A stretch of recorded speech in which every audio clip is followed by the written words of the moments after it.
Pela graça e misericórdia de Deus, estamos juntos mais uma vez diante dele para mais uma mensagem da sua palavra ao nosso coração.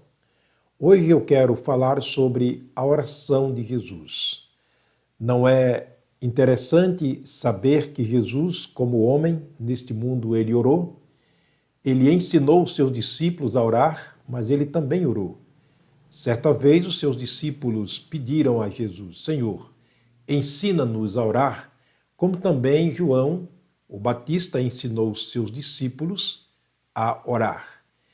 E ele ensinou, no capítulo 6 de Mateus, ele ensinou os seus discípulos um modelo de oração, e ele começa dizendo: quando vocês orarem, digam assim: Pai nosso que está nos céus. Ele disse: quando vocês estiverem orando, falem com Deus em meu nome. E Jesus orou muitas vezes aqui neste mundo. Durante o período do seu ministério, ele orou muitas vezes, mas uma oração em especial que nos chama muito a atenção é a oração de João, capítulo 17. Aliás, esta é, segundo a Bíblia, a mais longa oração que Jesus fez durante o seu ministério. Mas também há algo importante nesta oração que nós vamos ver, a começar do versículo 1 ao versículo 4, na oração de Jesus. Vejamos como ele começa a sua oração, se ele ensinou aos seus discípulos que a oração deve ser feita ao Pai, em nome dele, Jesus. É claro que ele não poderia fazer diferente. E vamos ver aqui em João capítulo 17, versículo de 1 a 4, a introdução da oração do Senhor Jesus. João escreveu assim: Jesus falou assim e, levantando os seus olhos ao céu, disse: Pai, é chegada a hora. Glorifica teu filho para que também o teu filho te glorifique a ti. Percebe que na primeira parte da oração de Jesus, na introdução, nessa parte introdutória, ele começa já falando sobre a glória dele, do Pai, e a glória dele, o Senhor Jesus. A sua oração está em torno da glória de ambos, tanto do Pai quanto do Filho. Nada de outra pessoa ou de outra coisa ou de alguém. A oração de Jesus estava concentrada simples e unicamente no Pai, relacionando-se à sua glória e também à glória do seu Pai. Versículo 2 ele diz: assim como lhe deste poder sobre toda a carne, para que dê a vida eterna a todos quanto lhe amam. Jesus agora falava de um poder que lhe fora outorgado, que lhes fora dado. O poder único foi dado, ou seja, foi dado unicamente a Jesus o poder de dar vida eterna àqueles que o Pai lhe desse. Portanto, ele introduz a sua oração numa conversa franca entre ele e o Pai, falando de coisas espirituais, falando da glória de ambos. O verso 3 ele diz: e a vida eterna é esta, que te conheçam a ti por único Deus, a ti só, por único Deus verdadeiro, e a Jesus Cristo a quem enviaste. Veja que na oração de Jesus há um pedido especial.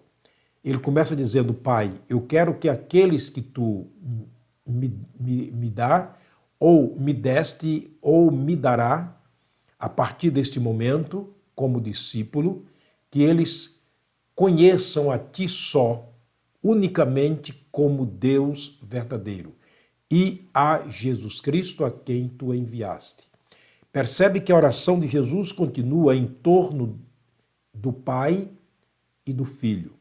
Quando ele diz que deveríamos conhecer, que o desejo dele era que conhecêssemos a Jesus como o verdadeiro Deus e a vida eterna, ele está se referindo àquilo que mais tarde João escreveu na sua primeira carta, capítulo 5, versículo 20, dizendo que Deus, na pessoa de Jesus, já era uma pessoa vinda ao mundo e que Deus nos deu entendimento para entendermos o que é verdadeiro. E ele disse: no que é verdadeiro nós estamos, isto é, em Jesus Cristo, o Filho de Deus. Este é o verdadeiro Deus e a vida eterna. Aqui Jesus fala sobre isto, que devemos conhecê-lo como verdadeiro Deus e a vida eterna. Verso 4, ele termina dizendo: eu glorifiquei-te na terra, tendo consumado a obra que me deste a fazer. Ele agora fala de uma obra que ele veio realizar neste mundo, cuja obra era dar a sua vida em resgate daqueles que crescem no seu sacrifício, e ele estava aproximando-se a hora realmente de ir para a cruz, porque logo no capítulo 19, versículo 30, nós vamos ver as últimas palavras de Jesus: está consumado. Então ele antecipava na sua oração dizendo: eu consumei a obra que me deste a fazer. Ele estava dizendo para o Pai: Pai, a obra está terminada.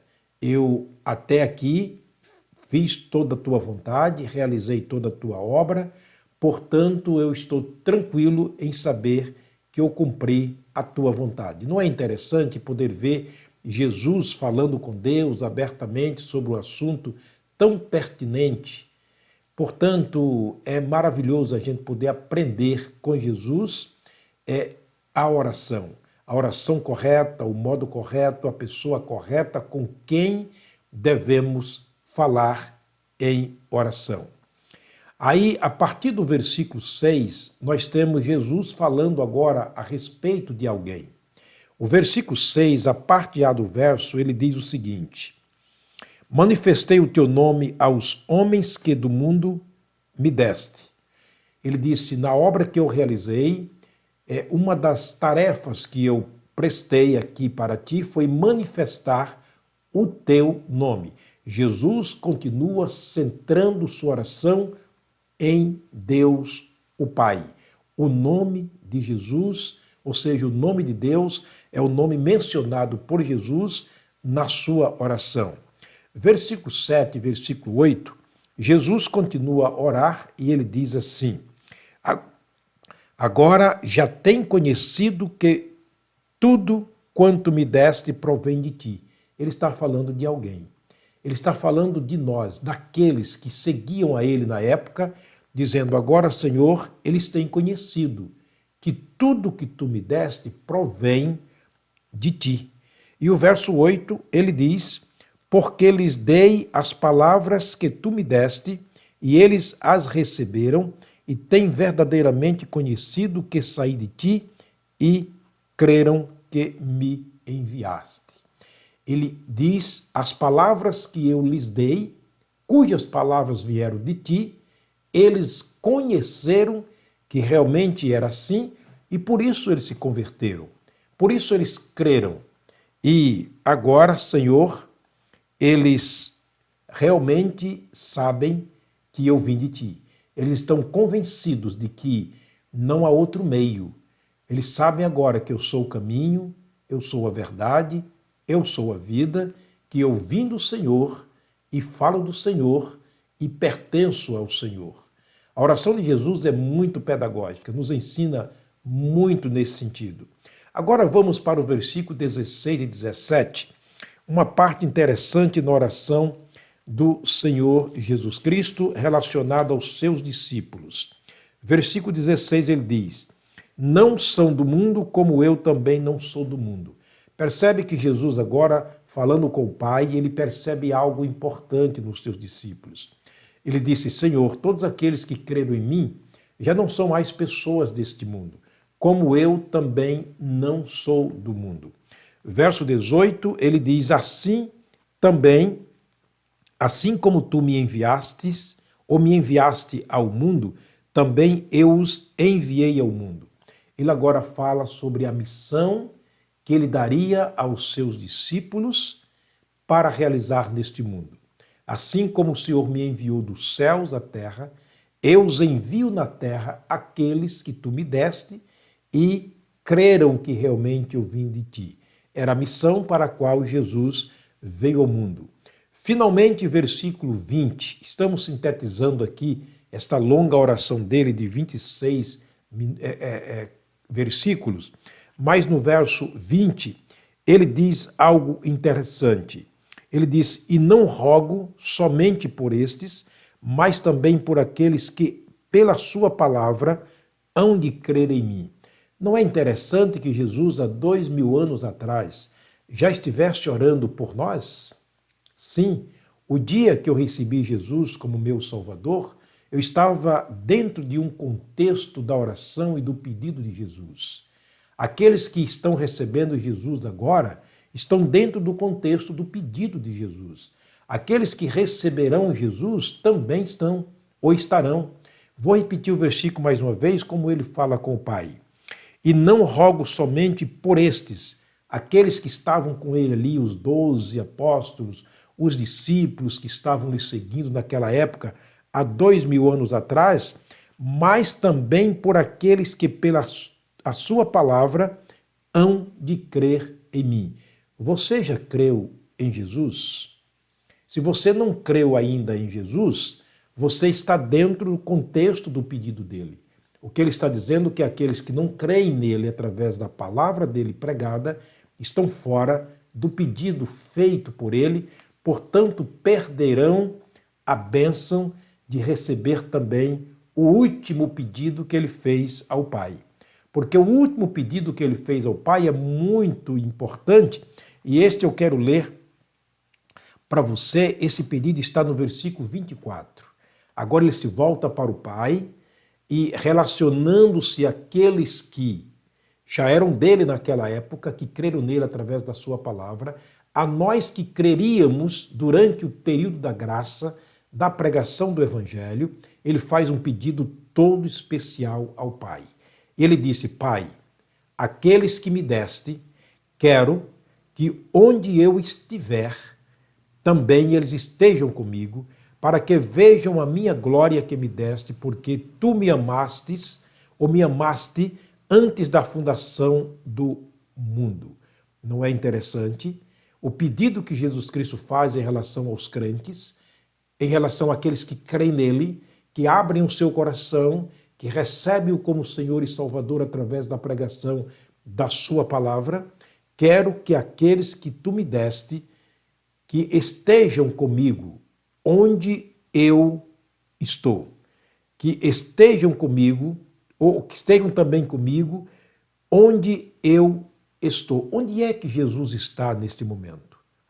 Onde Jesus se encontra neste momento? A Bíblia Sagrada responde.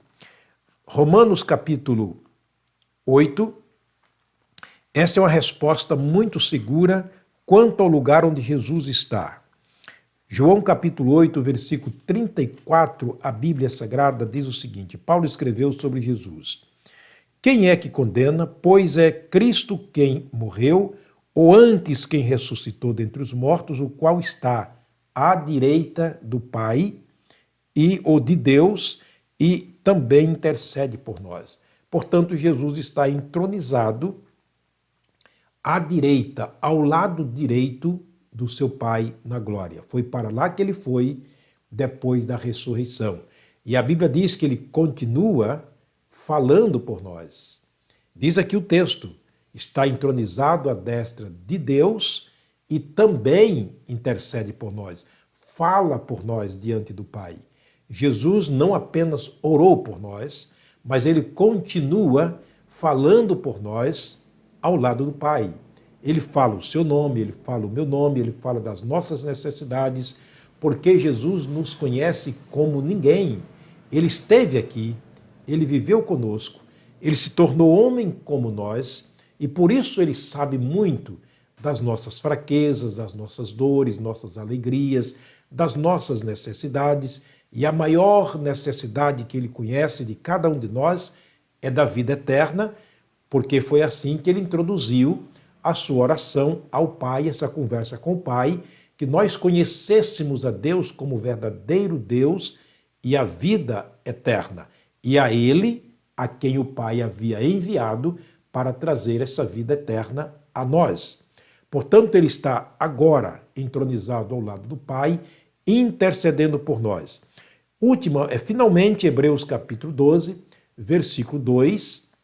O escritor dessa epístola, ele diz para nós o seguinte: olhem para Jesus, consumador da nossa fé, o qual, pelo gozo que lhe estava proposto, a promessa do Pai, o gozo, a alegria proposta de estar ao lado do Pai, entronizado na glória, ele suportou as contradições dos homens. Ele abandonou as ignomínias, ele desprezou essas coisas e assentou-se à destra do trono de Deus. Portanto, a oração de Jesus é muito pedagógica, muito ensinadora, tem ensinos fundamentais para nós que precisamos e queremos ter uma vida semelhante ao Senhor Jesus Cristo. No versículo 17, ele diz algo interessante: santifica-os na verdade, a tua palavra é a verdade. Ele pede para que sejamos santos, como ele também é santo. Santificado pelo sangue de Cristo, lavado pelo sangue de Cristo, justificado pela ressurreição do Senhor Jesus, tendo sido salvos na sua morte, mediante a nossa fé nele. Espero que você tenha entendido esta oração de Jesus, embora sintetizada aqui em todo o capítulo 17, você pode ler na sua própria Bíblia e você pode tirar também as suas próprias conclusões, mais uma oração que nos ensina muito e se torna um grande apelo do Senhor Jesus, tanto quanto para ele, entre ele e o Pai, como também para nós, como o versículo 24, que eu quero terminar mais uma vez, lendo esse versículo, mostrando o desejo de Jesus relacionado a nós que cremos nele. Pai, aqueles que me deste, quero que onde eu estiver, também eles estejam comigo, para que vejam a minha glória que me deste. Ele quer que vejamos a glória dele nos céus. Ele quer que vejamos aquilo que Deus preparou para nós e que está em Cristo Jesus e que de outra maneira não será possível. Vamos mais uma vez terminar orando. Agora vamos voltar os nossos pensamentos aos céus e vamos falar com Deus em nome do Senhor Jesus. Senhor, nosso Deus e Pai, muito obrigado, Deus, por saber que Jesus Cristo não apenas orou, mas ele ensinou os seus discípulos também a orar. Não apenas os ensinou, mas ele mesmo orou. Acabamos de ler agora na tua palavra esta oração tão importante do Senhor Jesus com o Senhor. E ele pediu que nós orássemos também. Por isso, Deus, nós temos a autorização por Jesus de estarmos aqui em nome dele falando contigo. Deus, toma em tuas mãos as pessoas que estão me assistindo neste momento, fala aos seus corações, abençoa as suas famílias, conduze-as, ó Deus, pelo teu Espírito, fala ao seu coração e que nós tenhamos o grande privilégio e alegria de termos a certeza de ter esse Jesus como o nosso Deus e a vida eterna e a esperança de um dia estarmos com ele na glória para ver a glória que o Pai lhe deu, baseado no seu próprio pedido. Esta é minha oração no nome de Jesus. Amém. Muito obrigado, que Deus te abençoe. Eu te espero na próxima mensagem, se Deus nos permitir.